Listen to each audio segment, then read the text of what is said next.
Yes, I'm still here, Hollywood. And coming up on today's episode... I kissed Diahann Carroll about 15 times before she realized I was messing up on purpose. Do you know what a black entertainer needs to succeed in show business? What? One righteous white boy. You remain very close with Gavin. Oh, yeah. I have to be careful because I start crying when I talk about him. You were that close. He was the greatest guy ever. Did you consider him a mentor? Yes, and he didn't have to look out for me. He didn't have to do that. But he knew some of the crap I was going through just as a performer, as a black performer. You know, he had my back. Back in the day, Saturday night television was a huge opportunity for the three networks to create family TV. And for a decade, starting in the late 1970s, there was a show that, besides topping the ratings, was family-friendly and also became a huge promotion for sailing vacations.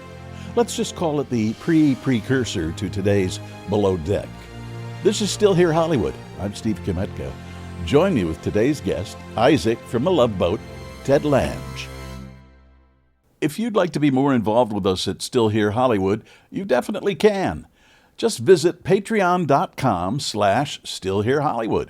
You can support us for as little as $3 a month. You can get our episodes a day before they post anywhere else. You can see what guests will be coming up and submit questions for them. You can even tell us what stars you want us to have on as guests. You'll see what goes on before and after the episode, plus exclusive behind-the-scenes info, pics, video, and more. Again, that's patreon.com/stillherehollywood. Thanks, Ted, for coming to sit in on our little podcast here, Still Here Hollywood. I'm still here, Steve. Yeah, so am I. But I come back and forth from Chicago. You live in San Diego? Well, we live in Oceanside, which is about 40 minutes outside of north of... It's so beautiful down there. Oh, it's gorgeous. If you're going to retire, that's a place to do it. That's really the place to do it. And the beauty of it is my wife's family is all in Oceanside. So, you were talking about taking the train up? Yeah. You and your wife? Mm-hmm. I've never taken it up here, but I've taken it down to San Diego on a number of occasions. Yeah. And the one time I didn't take it, I was really sorry because it was on Thanksgiving Day and I drove down. Because I have a cousin who lives in San Diego and he usually sponsors Thanksgiving when I lived up here. Yeah. That was the longest 4 hours of my life. I'm sure. It was a good double what it normally is, you know. Did you have any favorite guest stars who appeared on the Love Boat? Oh, God, yes. Yes, Gene Kelly. Gene Kelly appeared on our show. And the Monkey Monk said, "Don't talk to Gene. He's a grumpy guy. Okay, so just leave him alone. When you do your scenes, fine, but don't talk to Gene." And so we all said, "Okay, yeah, fine."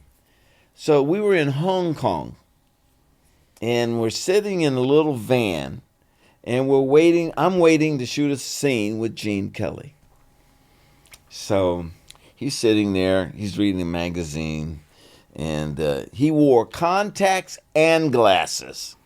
Okay, so he's sitting there, and he's reading. And I said, screw this, I'm going to go talk to Gene Kelly. So I go, he's sitting in one chair, and I sit across the room, I go, "Hi." And he's reading, and he looks up at me, and he goes back to reading. I said, "Can I ask you a question?" You can see him go, "What?" I said, "What was it like dancing with the Nicholas brothers?" Now, for your audience that don't know who they are, they're two black tap dancers out of the Cotton Club back at Harlem Renaissance. And Gene put them in his movies. So they did some wonderful numbers together. Oh, my God, they were incredible dancers. So he did like this. you want to know about the Nicholas brothers? And I said, yeah. So he told me this wonderful story about the Nicholas brothers. And then they call us on the set. We go on the set. We do a scene together. Then we're done, and we go back to the bus, the little bus. He says, hey, you want to have a drink with me at the hotel? I said, yeah, sure. Do I? Do I? And so I hooked up with him after we'd finished our day's work. I hooked up with him, sat down in the hotel, and he was wonderful. It was totally different. And then on reflection, I said, I bet everybody, when they get a chance to talk to him, talks about singing in the rain. I had no interest in singing in the rain because I knew the Nicholas brothers, you know? So it was great. Well, also, it would be, I don't know what I would do if I was put in that situation and then told you can't talk to this person about whatever. Yeah. Because, I mean, sitting across from Gene Kelly, you'd have a million questions to ask about. Who else besides Gene Kelly? Oh, Diahann Carroll. I kissed Diahann Carroll. I'm sorry, Mary. That's my wife. I kissed Diahann Carroll about 15 times before she realized I was messing up on purpose. So then she said, hey, cut that out. I said, okay, I'm sorry. You're just so beautiful. She was one of the most beautiful women I've ever seen. Oh, man. Drop dead, stop Gorgeous. you in your tracks. Yeah. And she could kiss. That I never learned. That's my claim to fame is, and she could kiss. So yeah, it was fun. So she was a delight. You know, Fred Grandy and I had a thing called the Goldwyn Club, where we would take the older guest stars and take them out to lunch. And they go, "Why are you taking me out to lunch?" I said, we want to buy you lunch. So it'd be me and Fred and whoever the guest, Jack Guilford. So Jack, can we ask you something? After you'd ordered this lunch, can we ask you something? Oh, I see what this is. You want some stories? And we said, yeah. And he told me a wonderful story about how he was in New York, an actor, and this black woman's daughter was a dancer in the chorus at the Cotton Club.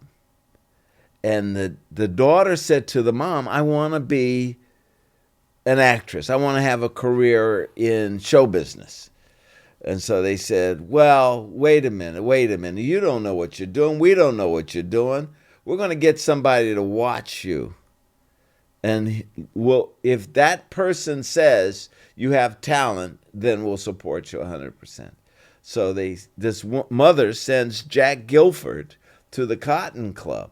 I don't know how she knew him or what, but Jack Guilford goes to the Cotton Club to watch this girl in the chorus.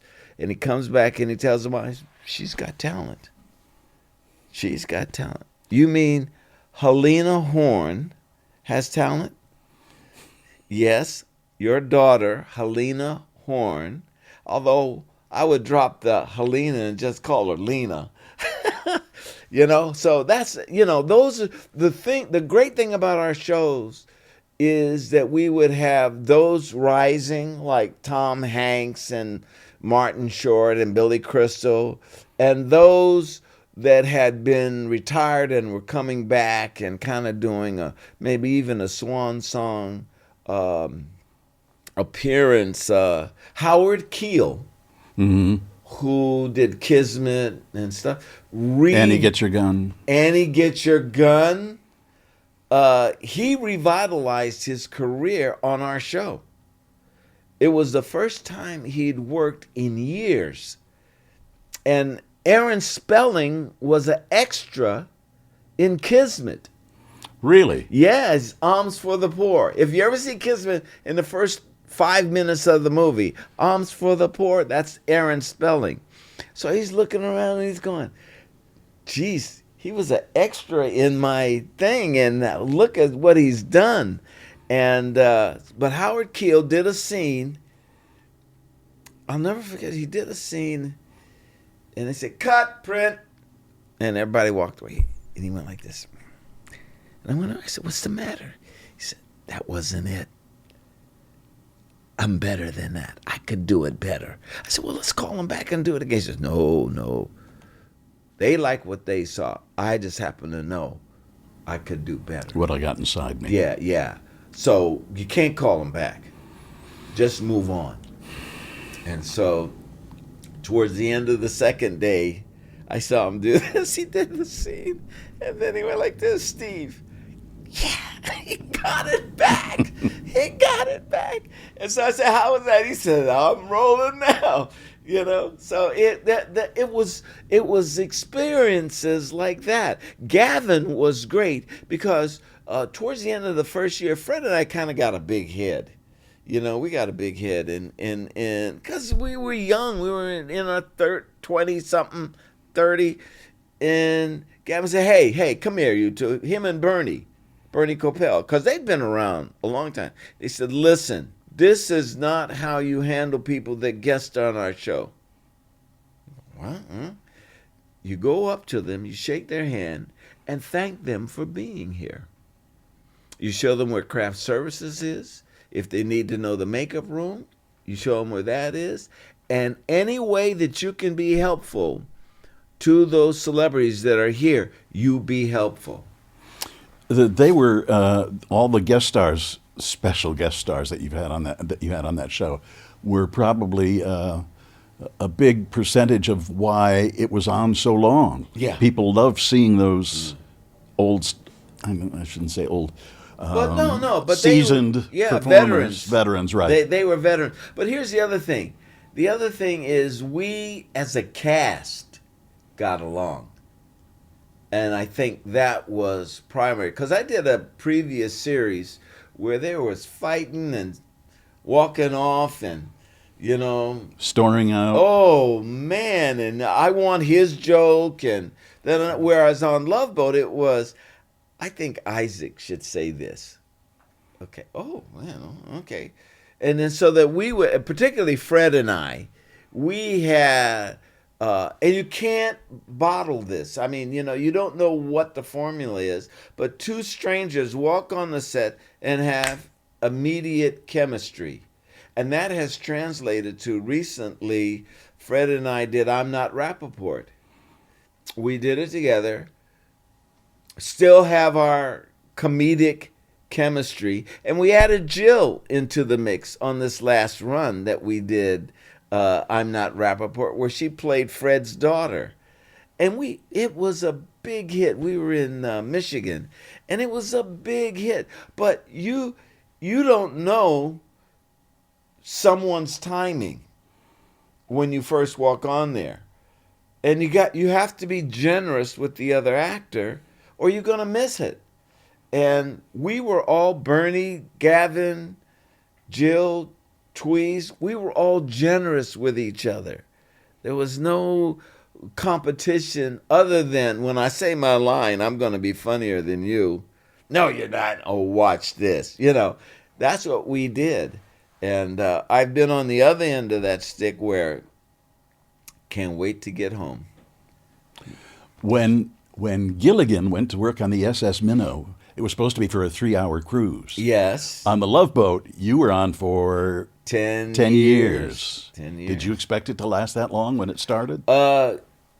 Gavin did. We didn't.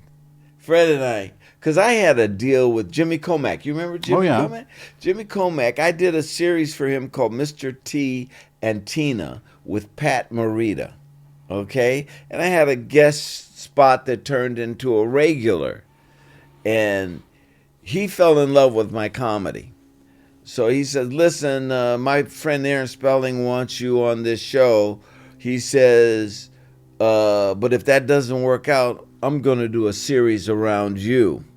At first it was going to be me and Pat, but the network didn't want Pat, and they wanted to give me some holding money so that I wouldn't take anything else. So Comack said, hey, take the gig, but if it doesn't work out, they told him the premise, and he went, that's not going to work out. He says, so he told me, he says, listen, I'm going to get you some holding money.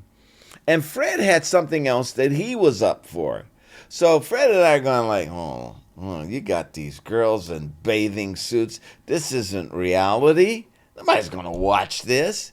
And we would go on a cruise, and the cruise would all be elderly people. At the time we did the pilot, 77, there were no young people on the cruise. It was the swan song of your grandmother or your grandfather. They would take a cruise to Mexico, come back, and sometimes they didn't even make it back. They had refrigerators on the boat. Just in case. Yeah, just in case. And there were, hey, what happened to the lady with the thing and the thing? Oh, she got off in Mexico. She's not coming back. But so Fred and I are going, we just don't see it. But Gavin said, this is a hit. And we said, oh, you sure? You remain very close with Gavin. Oh, yeah. I have to be careful because I start crying when I talk about him. You were that close. He was the greatest guy ever. Did you consider him a mentor? Yes, and he didn't have to look out for me. He didn't have to do that. But he knew some of the crap I was going through just as a performer, as a black performer. You know, he had my back. You know, we had producers, and same thing with Bernie and Fred. They had my back. We had a producer that didn't want to write for me. He didn't want to write love stories for a black character. And Fred and Bernie noticed it, and I'm going to the guy saying, hey, can I? Well, hey, what about, hey, and the guy's going, no. And what makes me mad is he was Canadian. He wasn't even American, okay? So Fred and Bernie wrote a love story for me. Scatman Carruthers and Vernee Watson, they wrote a love story for me because this guy wouldn't do it, you know? And I also used to say to the guy, I say, hey, look, you have all the white characters at the front of the show, and at the end of the show, my character's not there. He says, well, you're a bartender. What would you be doing there? I said, well, you know what? Bernie's a doctor. He should be in sick bay. And the captain should be on the bridge. What are they doing there? He says, well, we're not writing you in. He says, look, you're an equal star. You know, you just come in the middle of the show. And then someone would come to me in the show and say, I'm having a problem with my wife. And I would say, hey, have you tried scotch and gin or something? And the guy would go, and then he'd get back together with his wife at the end of the show. And they wouldn't let me come out and say, hey, I'm glad you took my advice. They would say, Doc would say, I talked to Isaac. He found out you got back with your wife, and he's happy it all worked out. Anything to keep me off of... That sounds like take what you get and like it. Yes. Was their attitude. It was totally that. It was totally that. Shut up and dribble. That's what it was. Shut up and dribble. And I would, every week, I would take the script to him. I'd say, hey, you know, later on, I meet this guy. And can't we do something up front here like you do the other guys? So here's how I got around it. When they did Roots 2, and they wanted me to play Alex Haley's father, because Alex Haley's father was a short guy. He was 5'7", 5'6". So they said, get Ted. So we go to Aaron Spelling and he say, hey, listen, Ted would like to get some time away from the show because they're going to do Roots 2. And Roots was a huge, phenomenal hit. And so who wouldn't want, right? So Aaron says, no, I don't let my stars guest on anything else. I don't let them do movies. That's the Farrah Fawcett thing. She wanted to do movies. He wouldn't let her. Kate, what was Charlie's Angels? Kate Jackson was supposed to be the girl in Kramer versus Kramer. Oh, right. Okay? Spelling wouldn't let her out. You know, Dustin Hoffman flew to L.A. to meet with Spelling, wouldn't let her out. So Spelling goes, so I thought at the time, it was a black thing, you know. he's just doing this thing because I'm black. And then I saw these other things go down. And the role went to Meryl Streep, and she won an Oscar. And she won. How does that make you feel? Yeah. You know? So we say to Aaron, look, you're not utilizing him. You use him in the middle of the show. You could schedule it so we can work around that. And he said, what do you mean we only use him? He said, yeah, he wants to be in the front. He wants to be on the end. And you're not even utilizing. You got everybody but him. And so Aaron said, well, wait a minute. Because he didn't know. He didn't know. So we have this meeting, and Gavin had some complaints too, because Gavin was an appendage to the guest star. He said, I want some stories. You're not, all I do is say, welcome aboard, and I'm glad you solved your problem, but I want some stories. Or Bon voyage. Yeah, you know. And so Aaron said to the writer-producer, he says, let's get Gavin some stories. And the guy says, okay, well, we'll try. And Ted, what is your thing? I said, well, the front and the back, and blah, blah, blah, blah, blah. I say, well, he turns to the guy, why isn't he in the front like everybody else? I said, he's a bartender. Aaron, why would he be in the front of the show? That doesn't make any sense. And so Aaron said, well, is there any reason he could be in the front of the show that a bartender would be? He said, well, if he was a head bartender, and you could see the guy want to go, oh, I said the wrong thing. Let me pull these words out. You could see him, man. And Aaron said, make him head bartender. So they did a whole episode on I became the head bartender. We'll be back in a moment.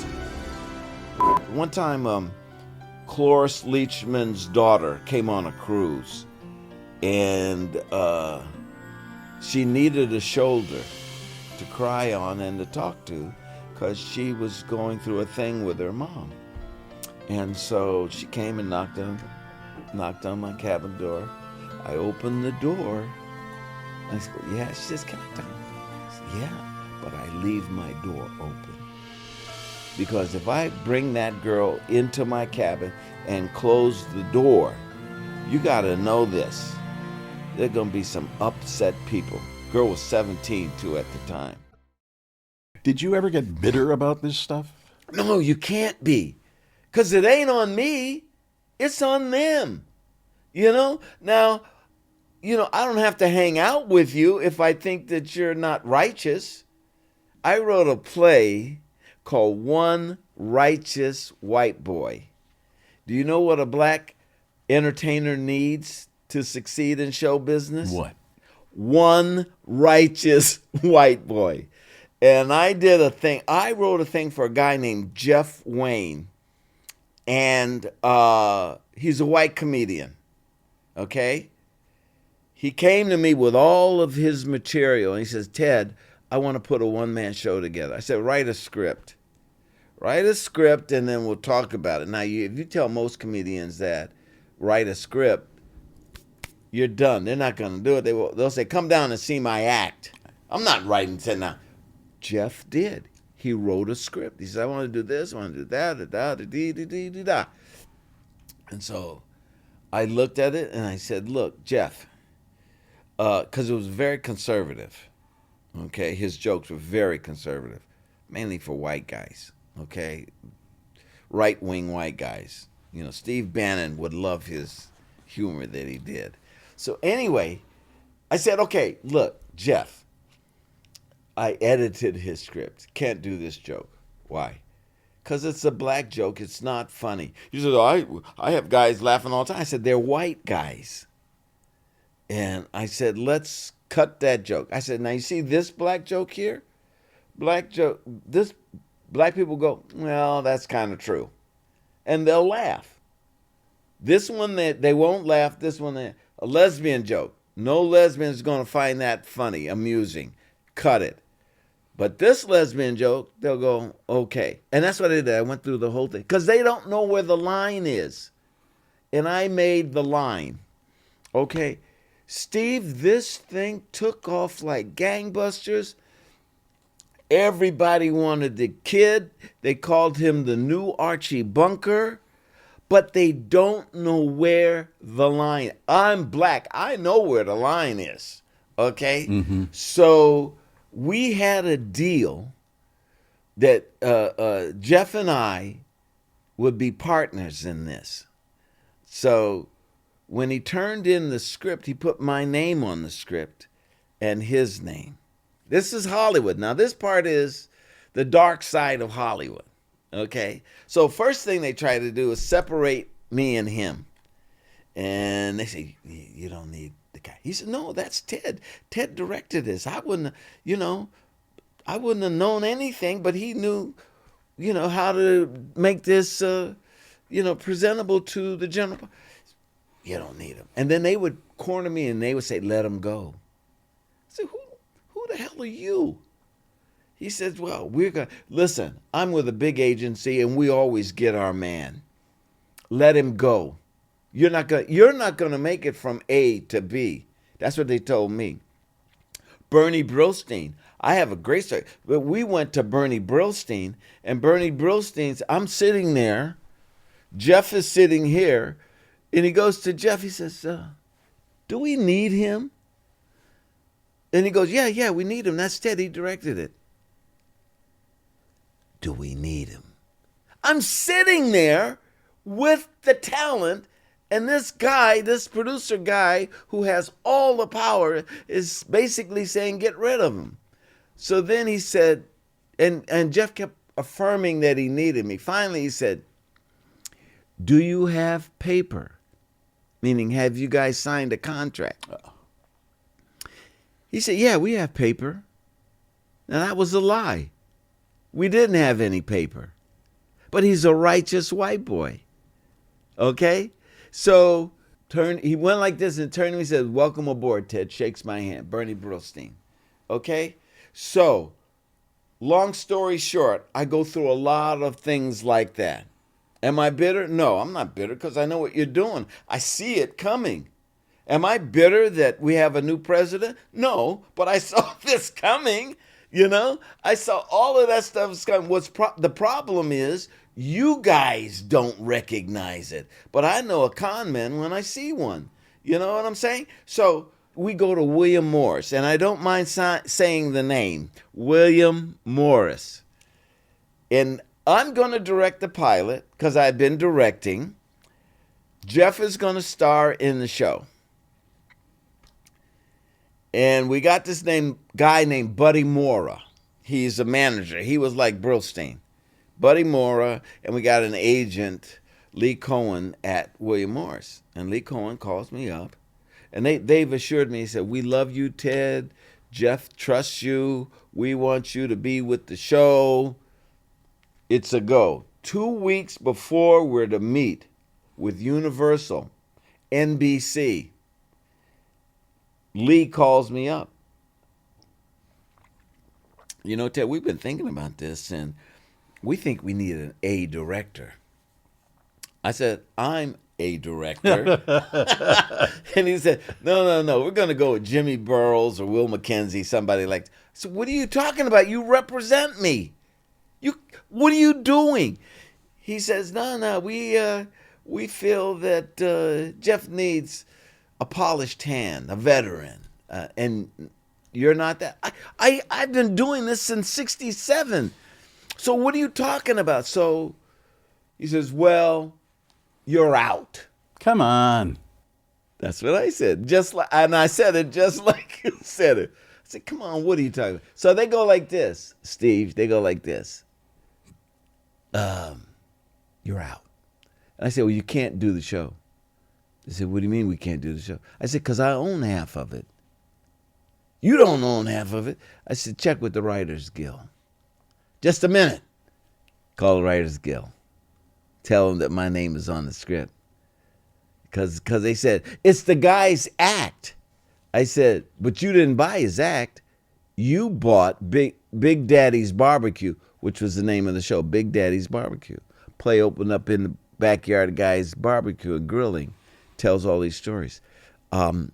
So comes back on the phone and says, well, maybe we were a little hasty because the kid likes you and you guys have a chemistry and this and that and this and that.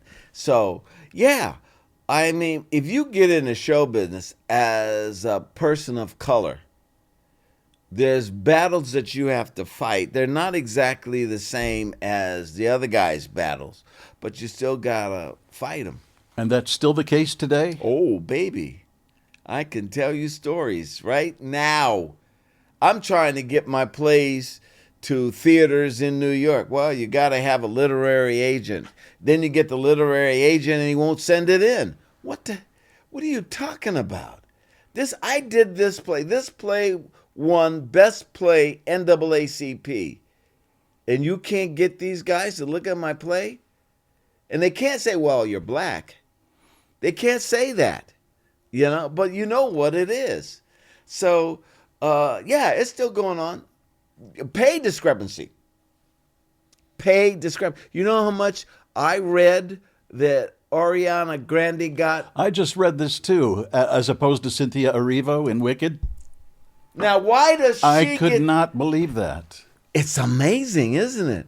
Millions and millions of dollars 15 difference. million to 1.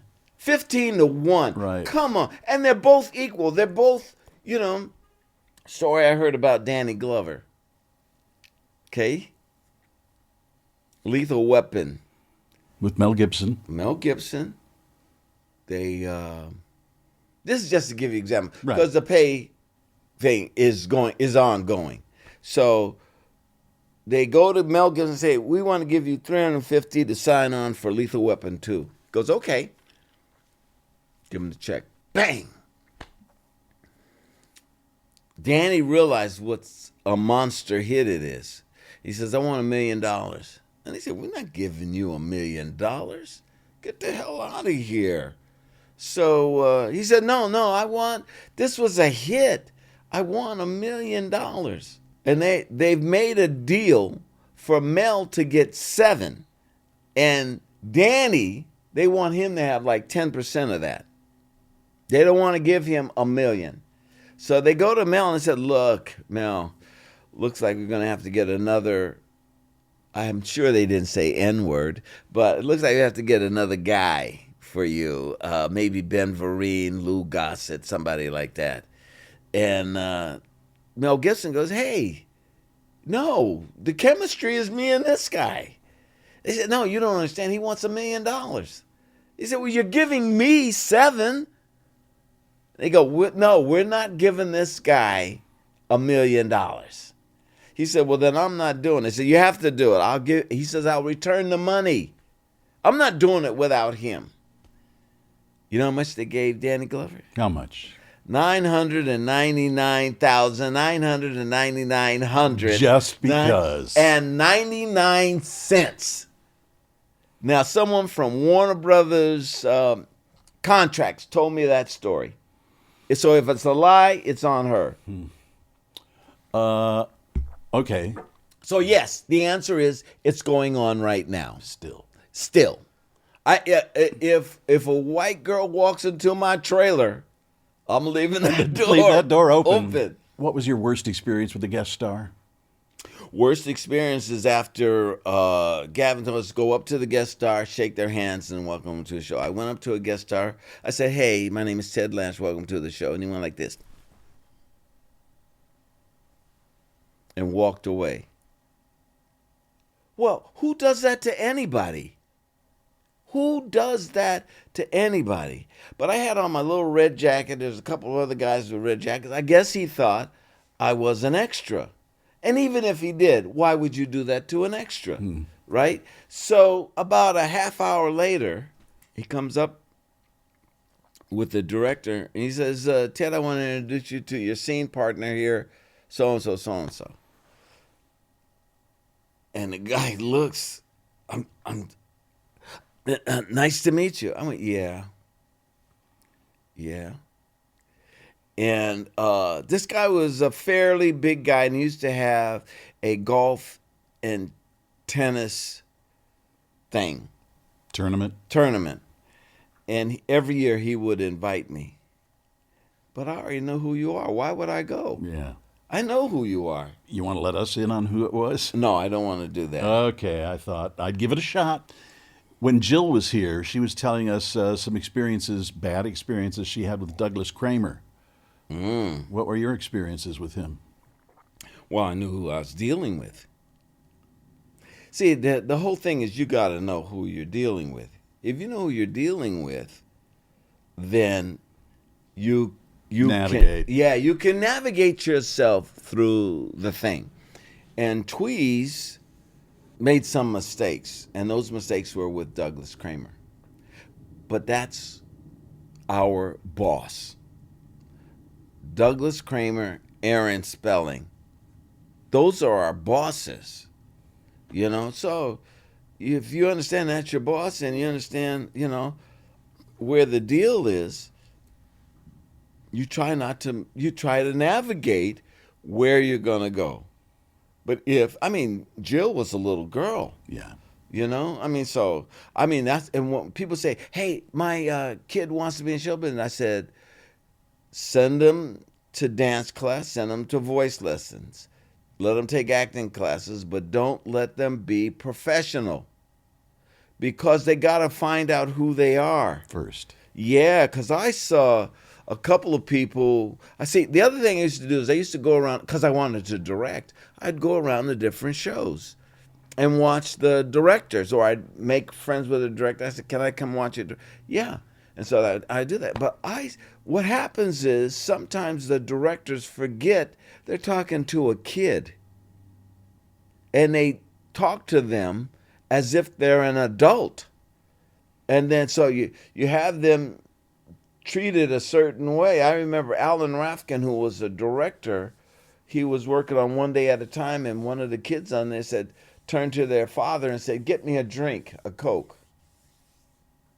Father got up and went and got the Coke. And Alan Rafkin was incensed, and he pulled the kid away and he said, hey, that's your dad. You don't demand a Coke from your dad. And that's a problem with kids in show business. I know they got to have them. But you see all of these guys going south, you know? So I say, let the kid grow up, because it's going to be tough enough as an adult to navigate what you're going to do, to watch out for the drugs, to see who's leading you, you know, somewhere where you don't want to go. Astray. Yeah. Ted, one of the other things that really caught my attention when I was doing my research on you was something you did with Jenna Jameson. Yes. One of my fun things I did with Jenna Jameson. Jenna Jameson, for those who may not know, I used to run into Jenna every year at the Cannes Film Festival. Oh, because did she was, you? yes, she was there selling her wares. Yes. I mean, professionally. Yeah. But she was a very well-known and very well-liked adult film star. Yes. And you did. Some people say pornographic, but adult will work. Adult sounds much nicer. You did a sex and advice column with her. Yes. Yes. Called Ask Isaac? Yes. Why Ask Isaac? Because I was the bartender, and from the television show Love Boat, people would come into the bar and they'd ask Isaac, hey, Isaac, I got it done, the bone. And I would say, hey, do this. Now, what I did, my goal was to make sure, it was a men's magazine, first of all. So you got young men reading the magazine. So my goal was, first of all, to make sure if they were having sex, that it was protected sex. So I was a big advocate for condoms. And then I tried to add humor into the advice. So whatever you said, I was looking for the joke. Whatever the question was, I was looking for the joke. So I did that for a couple of years, and they would fly me into New York. And not with Jenna, because what happened is Jenna's things, I said, what happened to Jenna Jameson? Because they let her go, and they got Beth Ostrovsky, who was Howard Stern's wife now. But back then she was dating Howard Stern. So they got her, Beth, to take Jenna's place, because Jenna, everything she did, she would turn it around if it was a question where she could hit on a girl, she would hit on the girl and say, and if that doesn't work, call me, you know. So I think every once in a while, Beth used a Howard Stern joke because Beth is much younger than Howard, and it was a joke I would have made being of a certain age bracket. And but Beth, and so I said, how did you meet Howard? So she told me the story, but that happened for a while. But I would fly in to New York. They'd put me up, and they'd take pictures of me with a sailor cap and a pipe, a la Hugh Hefner. And I would take pictures, and Beth would be in a nightie of some kind. And she was gorgeous, almost as pretty as my wife. But nice save, Ted. Yeah, nice save. Thank you. But yeah, I did do that for a while. But my main goal was condoms and humor. If I could work those two things in the answer, then we were doing all right. Condoms can be pretty funny. Back with more in a moment. One time, Cloris Leachman's daughter came on a cruise, and she needed a shoulder to cry on and to talk to because she was going through a thing with her mom. And so she came and knocked on my cabin door. I opened the door. I said, yeah. She says, can I talk? I said, yeah, but I leave my door open. Because if I bring that girl into my cabin and close the door, you got to know this. There are going to be some upset people. Girl was 17, too, at the time. Ted, what have you been doing lately? Well, when I was on Love Boat, I petitioned for 4 years to direct episodes. And you got to, right? And finally, in the 5th year, they let me direct episodes. And then I had a friend of mine that was a writer. Her name was Jean Ford. And she would pitch ideas to me. So then I went back to the producer. I said, I'd like to write some episodes. So they taught me some of the rudiments to writing. And then when the show was over, I kept on writing because I kept finding things that interest me. For instance, I gave you this flyer about my latest play, which is about the first president of the United States, and that was a guy named John Hanson, not George Washington. And that's what I try to find things that, well, nobody knows that. Everybody knows George Washington, the first president, but he wasn't. He was the 9th president. And they had 8 guys before him. The first one was a guy named John Hanson, but the difference was the United States had the Articles of Confederation. And then they went to Washington and said, hey, we need you to be president. He says, no, not until you get a better system. And they said, well, what do you mean? He says, well, I want a constitution. I don't want to do the United States with the Articles of Confederation. And so that's what my play is about. My play is about entertainment and information. So what I try to do is entertain you about a situation you may not know about. I've got another George Washington play called George Washington's Boy, and I did that about maybe 20 years ago. And that was all from the point of view of George Washington's slave. He had a slave named William Lee. And on his deathbed, he only freed one slave, and it was William Lee. And so I actually got the same cast back for this new play, and it's just a lot of fun. So I write plays now. I've written 27. Wow. This is my 27th play, John Hanson. And they're all, they go off in different directions. I've got a trilogy of historical plays. I've got comedies, and I've got Shakespearean plays. I wanted to ask you about the first one you wrote, George Washington's Boy, because it's an interesting title.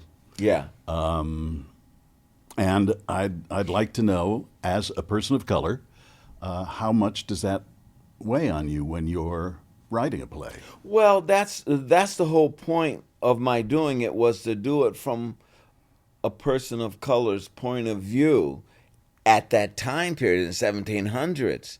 So they don't tell us so much. You know, I thought I paid attention in school, but apparently I didn't. No, you paid attention. They just weren't telling you the deal. See, and that's what I do. For instance, George Washington, when he became president, he went to Philadelphia.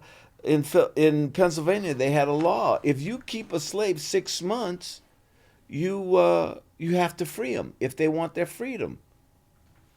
I never heard that. No. And so there was a chef, a cook that he had named Hercules. And this guy, actually, there's a painting of him, and they know about him at Mount Vernon, because whenever I write, I try to go to the different places, because you pick up books and literature that you can't pick up nationally, but locally they'll tell you things. I wrote a play on John Brown and Harper's Ferry, and there were 5 black guys with John Brown.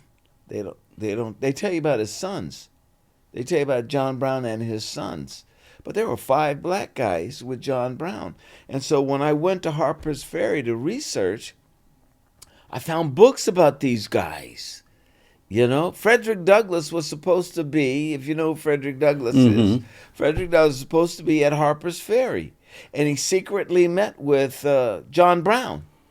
And John Brown told him the plan: I need you to hive the bees, meaning to help me gather up the slaves so that we can start this thing.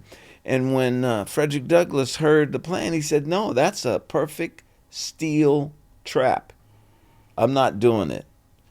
And so he tells his bodyguard, he says, come on, let's go. And the bodyguard says, I think I'm going to go with the old man. And so the bodyguard leaves Frederick Douglass and goes with John Brown. Man, I mean, when you tell the true history, it is so fascinating. Is this the same John Brown whose body lies a moldering in the grave? Same guy. Same guy. Same guy that inspired the Revolution and inspired the Civil War. Same guy. And so I've got an American Revolutionary play. I've got a pre-Civil War play, and I have a Civil War play that I'm going to do in New York in September of 25. It's called Lady Patriot, and it's about a black slave girl who could read and write, and she was put in Jefferson Davis's house, his White House, and she was a spy. She was writing everything down, because she could walk around the room cleaning, and they'd talk freely and openly. Nobody knows about her. And if you go to Virginia, I did a tour of the White House in Virginia, and they're clinging to the past. Boy, are they clinging. And so they won't even acknowledge that this girl existed, but she did. Her name is Mary Bowser. And if you Google that name, you'll find out about her. But if you really want to know about her, come see my play in New York in September, because I did the deep dive for you. So that's what I do. I'll find a subject that interests me, that I might think, maybe Steve doesn't know about this. Let me write something. That'd be a pretty safe bet. So let me write something, and then I start finding character. They don't realize in the history books, they kind of make them dry when they're teaching it. But if you really delve into the character, you see the personalities. You can see the personalities. James Buchanan, who was the president before Lincoln, was gay. My people. Huh? My people. Yes. Well, nobody told us. Yeah. You know? that he was gay. He had he had a senator that he was with, that he was his wife, and when that person died, he then called on. They called him a bachelor, right? He was the bachelor, Confirmed. but yeah, confirmed bachelor. And then when he was still in the White House, he needed someone to hostess, so he called his niece. Well, geez, that's incredibly fascinating. We don't know this stuff. No, we don't. And that's something else I'd like to ask you about. As a gay man, I've heard the words faggot, queer, homo. You've heard colored, black, African American now. N-word. N-word. Oh, that's right. I didn't want to say it. Yeah. Let me tell you a story. Let me tell you a story. All right. I was on the Love Boat. We would host parties, okay? And we hosted a party on the boat, and they had us at different tables, okay? I'm the only black guy at the table. So the president said, "Hey, Ted, I got a joke for you. Funny, funny joke." And his wife says, "Don't tell that joke." So now I know. It's a joke probably with the N-word in it. Yeah. And I'm the only guy at the table, right? So I said, no, that's all right. Let's talk about tennis. We're talking about tennis, and I'm taking tennis. He said, no, I want to tell you this joke, Ted. It's really funny. And the wife says, "Don't tell the joke." And so we sidetracked this guy, and he doesn't get to tell me the joke. Okay? Pissed off. Guy's pissed off. Now, the culmination of that story is that years later, I wrote a play about 4 women called 4 Queens, No Trump. Nothing to do with the president, but it has to do with playing a Trump card. 4 Queens, No Trump. And this guy's son was a friend of mine. And the son had a wife who was in my production of Othello. So she played Bianca. So I said, "Hey, I'm doing another play. I want you to come see it." So she brings her husband. He loves the play. Now the president is the ex-president. And he's got a deal to produce shows.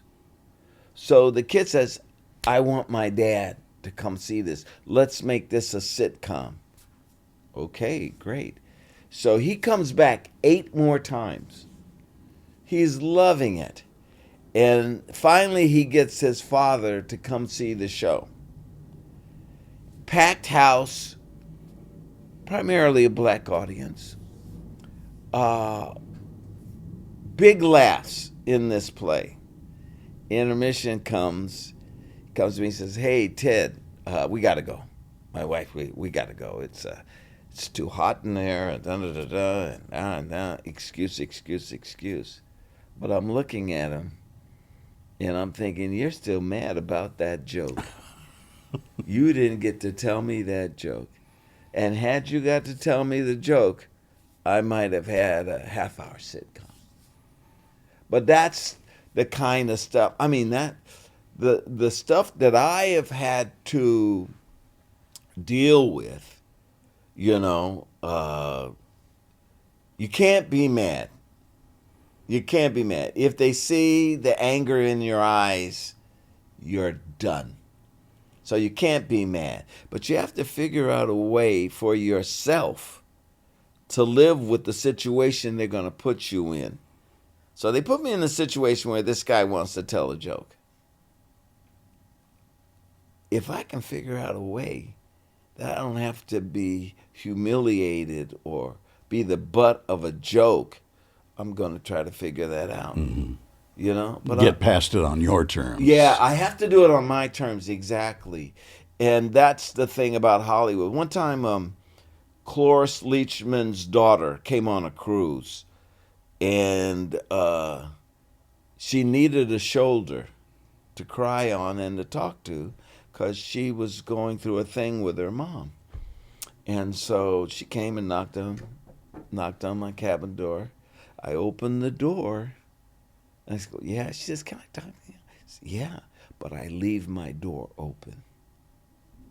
Because if I bring that girl into my cabin and close the door, you got to know this. There are going to be some upset people. Girl was 17, too, at the time. So anybody that walked past my cabin could see me talking to this girl, but nothing was going on. Now, you got to know that. And I just saw recently where the guy from This Is Us said the same thing. He said, yeah, and this is now, like a couple of years ago. He said he would sit, women would come to his trailer, white women would come to his trailer, and he'd leave his dressing room door open because he couldn't close it. Right. And you got to know that. You got to know what the deal is, And we'll be right back. You became so well known as Isaac. Yeah. The black guy on the Love Boat. Yeah. Did you feel like that hurt your career at all, the recognition? I pivot. Hey, a more serious note here. I also read that you lost your mother to COVID. Yeah. Yeah, golly. Yeah. My mother was a force of nature. Great talker, as my wife will tell you. It's where I get it from. And she was a pioneer in Bay Area television. She had a talk show on PBS. Then when they started doing local stations, like back then it was UHF. Right. KBHK. She had a talk show on KBHK. And so she would get on. She was very politically motivated. So we always talk politics in our house. And that was very, very fortunate for me because listening to her taught me how to deal with these situations that I'm telling you about. One time this guy, the producer, wanted my mother to be a guest star on Love Boat. And he called her and said, we want to bring... And he was trying to placate me. Without putting me, he's trying without putting you in the middle. Yeah, man. So I called up my mom. I said, Mom, I don't want you to do the show. She said, okay. No debate. That's my mom. That's how we dealt. If she said to me, I need you to do this, boom, it was done. We had a great relationship. I had a great relationship with my father because my father was an actor in the 50s. My father was at a theater here in Los Angeles called the Ebony Showcase, where they put black actors in white plays. So Take a Giant Step, The Detective Story, all those plays that were done in New York in the 50s, they would come out here and they'd do them black. And the guy that did it was a guy named Nick Stewart. He owned Ebony Showcase, and he was lightning on Amos and Andy, if you remember that. I don't know if you know that show at all. Oh, a little bit. Yeah. So he was lightning, but he had a theater, and he was training all of these guys. And one of the big guys, one of the first guys that he trained was a guy named Jimmy Edwards. Jimmy Edwards did... one of the first integrated movies with Stanley Kramer. I forget the name of it. But Jimmy Edwards was in this movie, a war movie about a soldier that needs a blood transfusion, and he gets a blood transfusion from a black soldier. This is back in the 50s. Mm-hmm. And Jimmy said, he was my father's best friend. We'd go over to the house, and Jimmy Edwards said, I got the gig, and there were only 11 people in the audience, which means never slouch. If it's not enough people, don't say, well, who's going to... Never slouch. Always do your best. because there's 11 people there that need to see it. So Home of the Brave, that was the name of the movie. Home of the Brave, Stanley Kramer and Jimmy Edwards. James Edwards was the star of that, and the last film he did was with George C. Scott Patton. He's the one at the end that dresses Patton. He's the black domo. In a sense, I grew up around show business. And so every summer, my brother and I would come down from the Bay Area, and we see my dad in a play, And my dad was a good little actor. But problem with my dad was he was too fair. He was very fair-skinned because he's from Louisiana. And back then, you wanted dark because you were going to be in a Tarzan movie, Jungle Jim. You were going to be a servant in a plantation movie. So my father was too light. So he towards the 60s, he would get one or two little film things. But basically, he was a stage actor. He never really got to do the deal, Backtracking quite a bit, how did you get the role of Isaac? Okay, I did a series called That's My Mama. Right. Now, I'm not going to tell you that was a series everybody was fighting on because that wouldn't be right. But I did this series for 2 years called That's My Mama. And after that, I left that series, and I had a very flamboyant character. And Viola Davis, if you ever read her book, I'm in her book. Because one of the things that inspired her was that character on That's My Mama. I didn't know that. Yeah, great actress. So this next series, after that was an ABC series. After that, I did another series with Pat Morita called Mr. T and Tina. And in that series, it was written by Madeline Pugh and Bob Carroll Jr., who were I Love Lucy writers. They didn't have any Asians on this show, which again goes back to what you're talking about earlier. Well, how come they didn't have, if they're doing a Japanese sitcom, why not have some Japanese writers on it? Right. They didn't do it. They gave the jobs to their friends, okay? But on that series, I had a definitive character in my mind, and I played a custodian. So I knew exactly what I wanted. I went to the costume department. I told them, this is what I want to do. And they had to run it by the producers, of course. On that show, I would come in for 3 minutes. What's the problem, Mr. T? Well, the pipes are okay. And I do my little bit. Now, they would judge the laughs. When I came on, the laugh meter went up. When I left, it went back down. Comac noticed that. So when I went in, da-da-da-da, da-da-da-da.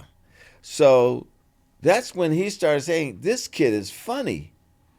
We like this kid. We shot 8 shows. On the 4th show, they canceled us.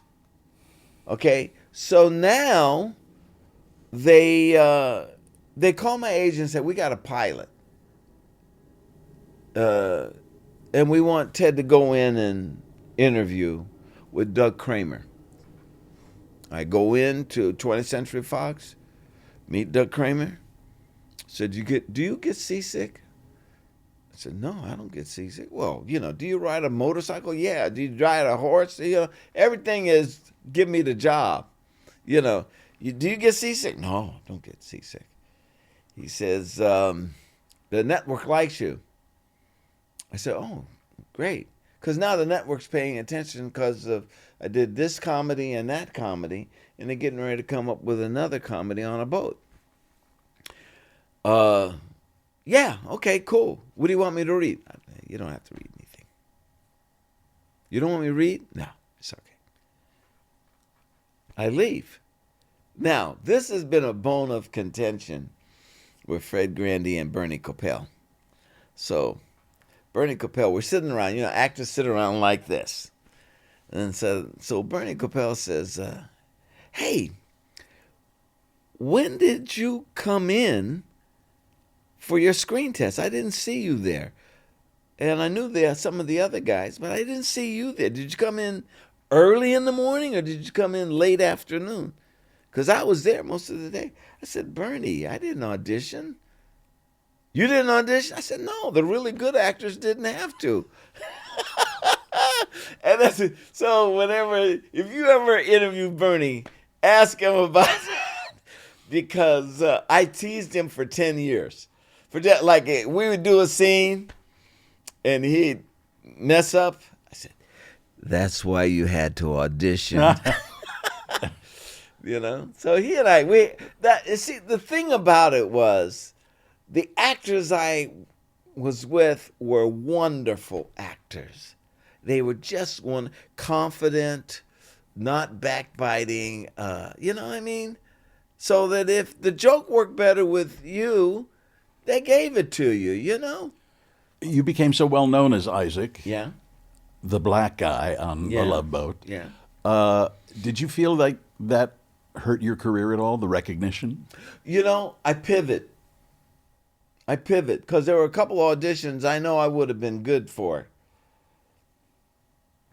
Well, I could get mad. I could be bitter. I just pivot. And that's how my directing career, I direct a lot of theater and I write plays.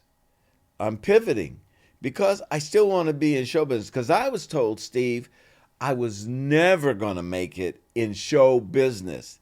And to my surprise, what I found out, show business encompasses a lot of things. It's not just standing on stage singing lines. You know, you could stay in show business if you just direct plays or direct television or direct movies. I directed Fall Guy because Lee Majors and I got drunk together. We were in Hong Kong, and I swear to God, his back was up against the wall of this hotel, and my back was up against the wall of the hotel because we were so drunk we didn't want that building to fall. And so during that, Lee Major said, hey, I hear you direct. I go, yeah, I direct. He says, why don't you direct my show? I said, oh, yeah, okay, cool. I'd love to direct your show. And don't worry, if you get into trouble, I'll help you. I said, first of all, I'm not going to get into trouble. And second of all, I went to the American Film Institute. I studied directing. You know, what are you talking about if I get into trouble? No, don't worry. You get into trouble, I'll be there. Okay? Now, here's a good Lee Majors story. Okay? I'm directing. And the makeup guy says, it's about the second day, maybe third day. And the makeup guy said, hey, how come Lee Majors is so nice to you? I said, what are you talking about? He says, he tears directors apart, particularly new directors. He cuts them a new anus. So, oh, really? Well, maybe they weren't that good. Because I'm a confident guy, right? So he said, no, that doesn't make any sense because I've seen him do really good directors. Da, da, da, da, da. So we're doing a scene, and Lee likes the Stolichnaya. That's what we did when we were in Hong Kong, Stolichnaya. So we're doing a scene, and he had a refreshment earlier in the day. So this is the late afternoon, and by the time we get to the late afternoon, he's got to be careful. And he did this thing where we're in a hospital room, and he trips going to the bed where the heroin is. You know, he trips. Do the scene. I said, cut. And we had done about maybe 6 other shots, takes. So I said, let's do it again. And he says, wait 1 minute. I need to talk to you. Come here. So I go over to him and we walk off the set. And as I'm walking off the set, I look at the makeup man and he's doing yes, yes. So he takes me over and he said, what was wrong with that shot? I said, well, you tripped going to the bed. I'd like to get it clean.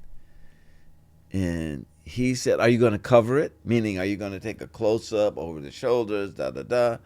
I said, "Yeah, I'm going to cover it." He said, "Let me tell you something. I'm not going for the envelope. I'm going for the parking lot." What does that mean? Yeah. He says, "I'm not trying to win awards. I'm trying to get home by 6 o'clock. And I said, "Oh," I said, "is that the rules?" He said, "Yeah, you're damn right. That's the rules." I said, "Okay, I didn't know. I'm cool. I'm happy with that." He said, "So that's the print?" I said, "No, let's do one more." And so we walked back to the set. My nuts are clanging, clang, clang, clang, because Lee Majors. Because what he did was, he kind of did this. I said, "Let's do one more."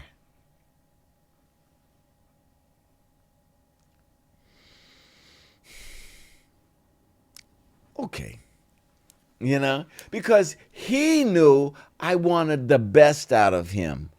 I didn't want, I could have been sloppy and just, fudged it. Stay on a close-up as he walks over to the bed.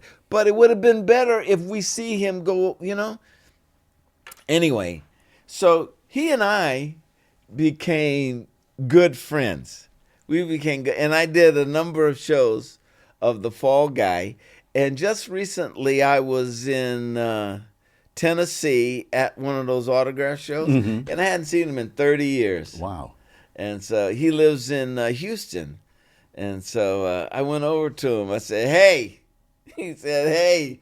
And we caught up. It was great. We caught up. That's nice. Yeah, it is. It was really nice. What are some of the other roles you've played? I did Othello. I did a Shakespeare. film. Shakespeare. I did a film. I went to the Royal Academy of Dramatic Arts. That Lynn Redgrave wrote you a letter of recommendation? Lynn Redgrave wrote me a letter. But see, I was directing her, and she would quote Shakespeare, and I would quote Shakespeare. I did Romeo and Juliet. She did da-da-da, da-da-da, and we were throwing back. And she said, "You should go to the RADA." And I said, "Oh, Lynn, look, I make really good money. I'm famous. And, really, what do I need with RADA?" And she looked at me and she said, "Oh, I'm sorry. I thought you were an actor." I went, Well, wait a minute. And so I then investigated it after her. And then I went back to her and I said, "Would you write me a letter of recommendation?" You didn't say to her, "Lynn, I'm going for the parking lot, not the No, envelope"? didn't do that. No, I didn't do that. So, but you know what? At that institution, I learned how to use words. You think you know how to use words, but when you study, and we were studying iambic pentameter, so there's certain emphasis on certain words, hard, soft, whatever. And I learned this thing, and that's where I got introduced to Othello. And so my teacher said, "You should do this thing from Othello." I said, "Why do all you Englishmen want us to do Othello? I want to do Richard III. And he said, "Well, if you're afraid of Othello." "No, I'm not afraid." "Well, then just do Othello. We'll get to Richard. Don't worry, we'll get to Richard." And so I did Othello, and I fell in love with the part. Now, oddly enough, I did a production of it in L.A. Doing that production, I did it for black folks. It was in a community theater thing, okay? Did this production of Othello, which, incidentally, my wife came all the way from Orange County to see me do it. And that's a good wife. Yeah. Well, she wasn't even a girlfriend then. Oh. And maybe she was auditioning. Yeah, man. So I did it, and after I did it, I would meet black people, and they would come up to me and they say, "Hey, I saw you in Othello." I go, "Yeah." They said, "Well, what was this part about here?" I said, "Didn't you get that? No, what was that?" And so then someone else would come up to me, "Hey, I saw you in Othello." "Oh, thanks." "Hey, when you did the thing, what was that?" So what I did, Steve, was I wrote a prequel to Othello in iambic pentameter, Because white guys will say to you, "Oh, you wrote a prequel, huh? Yeah, but you didn't do it." And I said, "No, I did." What? That gets them. I love it. You wrote it in iambic pentameter? Yes, I wrote it in iambic pentameter. So, but what it does is it shows the evolution of Othello all the way up to the first scene in Shakespeare's play. So you see him meet Desdemona. You see him tell Desdemona stories. You see him break off his relationship with Emilia, who is Iago's wife.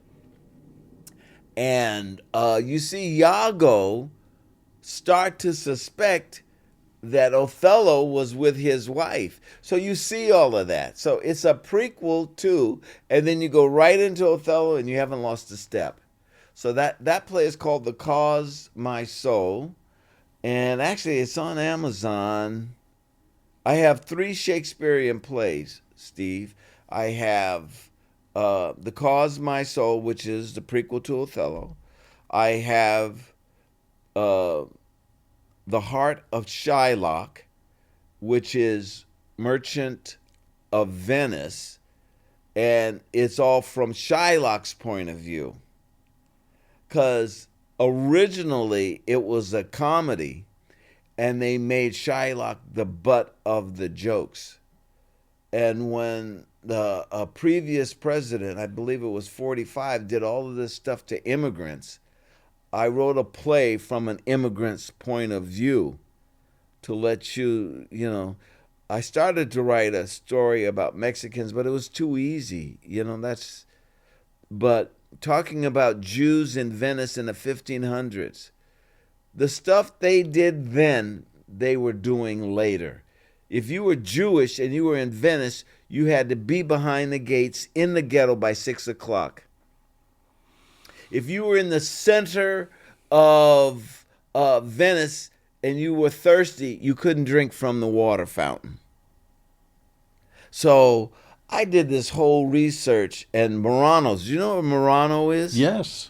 Okay, I got a whole thing about Muranos in this play about Shylock. And his best friend in the play is Othello. And they both talk about being immigrants. So I wrote this whole thing, and I've done readings of that. And then I got another one, a play called Shakespeare Over My Shoulder, and I did some research on Shakespeare. That Shakespeare, there is a debate about if Shakespeare wrote all the plays. There's a big debate on this. And some people think it was Edward de Vere, some people think it was Francis Bacon, some think it was Christopher Marlowe. And I wrote a play about who really wrote the plays. And I got these different sources. I was doing a lecture. I think it was Barry Manilow. No, it wasn't Barry. He would have sung it, but he wouldn't have wrote it. But so I did these plays. I did this speech at a Shakespeare conference, okay? And it was on Othello because I don't think William Shakespeare wrote Othello. I think it was a guy named Edward de Vere. And then I put forth my thesis on this and the thing, because the play is taken from a novella. Everybody acknowledges the novella by a guy named Cinthio. And Cinthio's novella never made it to England. Shakespeare never left England. How did he find out about this? Edward de Vere was in Venice. And there are things that people say that this is really peculiar to Venice. You have to be there to know this. That's in the play. So I did this whole thing. Well, I'm with Shakespearean scholars. So they come up to me and say, "Hey, Ted, wasn't de Vere. Wasn't? No. It was Christopher Marlowe. Here's my book. I'm going to give you my book. Read about Marlowe." I said, okay. "Hey, Ted, wasn't de Vere. It's Francis Bacon. Here's my book on Francis Bacon." So I got a book on Edward de Vere. I got one on Francis Bacon. I got another. And so then I just started reading it, and I said, there's a play in here. And then you got the guy, Shakespeare, who wants to be on stage. He's an actor. And I put in every cliche that an actor goes through. I do it with this character of William Shakespeare wanting to be on stage, and then segue into writing, and because the nobles at that time couldn't attach their names to plays or it would anger the queen. So what they did was they needed a front. They paid this guy, look, we're going to put your name on this. Shakespeare, William Shakespeare. And De Vere changes it to Shakespeare later. But anyway, so I've got a trilogy of plays on Amazon called Shakespeare Over My Shoulder, and it has those 3 plays in it. What was going through your head the morning after Love Boat Wrapped? I thought I was going to go into the movies and do light comedy. That's what I thought. I thought because of my recognition factor that it would be easy, and that so I was mapping out my career for movies, and then first I did a pilot of That's My Mama, and I was the lead now. I had been the minor character in it. They came to me. They said, Love Boat's Wrapped. We want you to be the lead in this reboot of the series. Okay. They wrote it. And there was pay discrepancy. Okay. Yeah. Pay discrepancy. Okay. I had Judy Landers was with my agent. Do you know Judy? Oh, yeah. Judy and Audrey Landers. Yes. Judy was doing Waylon and Flowers. Waylon Flowers and Madam. Right. She was getting $10,000 an episode. And she was a minor character on the series. So Columbia came to me and said, hey, we want you to do this, da-da-da. Okay. Oh, we're going to pay you $7,000. Oh, whoa, wait a minute. I'm the star of this? Yeah. Well, I want 10. So I'm going to tell you, this is fun, okay? And you can't be mad.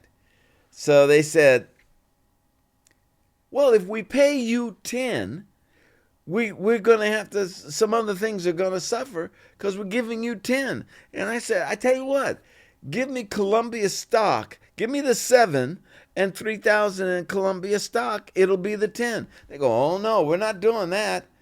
We're not doing that. So I said, well, I want 10. And so finally they go, okay, you got the 10. Not, we'll give you $9,999 No, 99 cents. Yeah. No, but here's where it gets Hollywood. So I've agreed, signed the contract to do this thing. They come back to me and they say, hey, Ted, we got What's Happening Now, which is a reboot. We think we're going to need that to help us with your pilot. So, would you do a guest star on What's Happening Now? Oh, yeah, sure, absolutely. So, top of the show, which means the most you can get, is $2,500. Okay? Top of the show for a guest appearance. So, What's Happening Now opens up. Hey, it's time for Thanksgiving. Let's go to Washington, D.C. and see my aunt. Blackout. The next 20 minutes is me, focused on me, and That's My Mama. The next 20 minutes.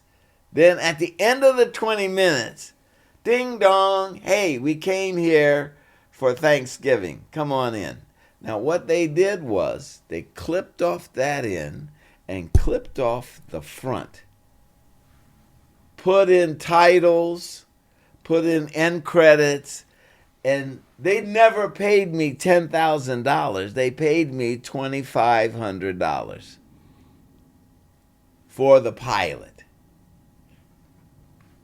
That's Hollywood. That's Hollywood, buddy. Ted, I've really enjoyed talking to you, listening to you, and you have no lack of curiosity, which is admirable. You'll go places. Yeah. Hopefully, yeah. Thanks very much. Yeah, my pleasure, Steve. And I want you to know that I watched you all the time. Yeah, no, I used to watch you. Thank you. Good stuff, man. That's nice to hear. Yeah, it was good stuff. It's so long ago I can't even remember it. Well, that may be a good thing. Who knows? Yeah, maybe. Thank you. My pleasure meeting you. Still Here Hollywood is a production of the Still Here Network. All things technical run by Justin Zangerly. Theme music by Brian Sanashin. And executive producer is Jim Lichtenstein.